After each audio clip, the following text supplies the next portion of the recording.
High, welcome to my channel. চলে এসেছি আরও একটা নতুন ভ্লগ নিয়ে। তো আজ হচ্ছে আমার হোস্টেল থেকে বাড়ি যাওয়ার দিন। আর এটা হচ্ছে সকাল 6:10-এর ট্রেন। তো খুবই তাড়াহুড়োর মধ্যে আমি ট্রেন ধরেছি। তারপরেও আমি জানালার ধারে সিটটা পেয়ে গেছি। তো বাইরের দৃশ্য দেখতে দেখতে চলে যাচ্ছি। আর এটা হচ্ছে আমাদের কোলাঘাট ব্রিজ। তো অনেকেই হয়তো চেনেন, যারা চেনেন একটু কমেন্ট করবেন। আর এই আঙ্কেলটা হচ্ছে ট্রেনে উঠেছিলেন, খুব সুন্দর গান করছিলেন ইনি। তারপর কিছুক্ষণ পর পৌঁছে গেলাম আমি আমার স্টেশন। তো স্টেশনে পৌঁছানোর পর আমি বাস স্ট্যান্ডে বাস ধরার জন্য চলে গেলাম। বাস ধরে কিছুক্ষণ পর আমি পৌঁছে গেলাম আমার গ্রামে। আর এটা হচ্ছে আমার গ্রাম। তো আমি অলমোস্ট আমার বাড়ির সামনাসামনি চলে এসেছি। এই হচ্ছে আমার বাড়ি।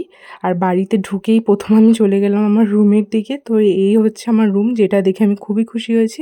মনে হচ্ছে অনেক দিন দেখিনি, কিন্তু আমি কটা দিন আগে হোস্টেলে গেছি। তারপর স্নান করে তাড়াতাড়ি রেডি হয়ে গেলাম, কারণ এই হচ্ছে আমার বাড়ির ছোট্ট সদস্য, যার আজকে 1 বছর পূর্ণ হলো। তো সেই জন্য একটু ছোট্ট করে সেলিব্রেশন হলো। একটু কেক কাটার পর আমাকে কেক খাইয়েও দিল। তারপরে এই যে বার্থডে বয় এখন খেতে বসেছে। আর এই হচ্ছে আমার দুপুরের লাঞ্চ, যেটা খেতে খুবই টেস্টি ছিল, মানে খুবই টেস্টি ছিল। আর আজকের মতো সবটা এখানেই শেষ হলো। সকলকে বাই, আর সবাই খুব ভালো থাকবেন।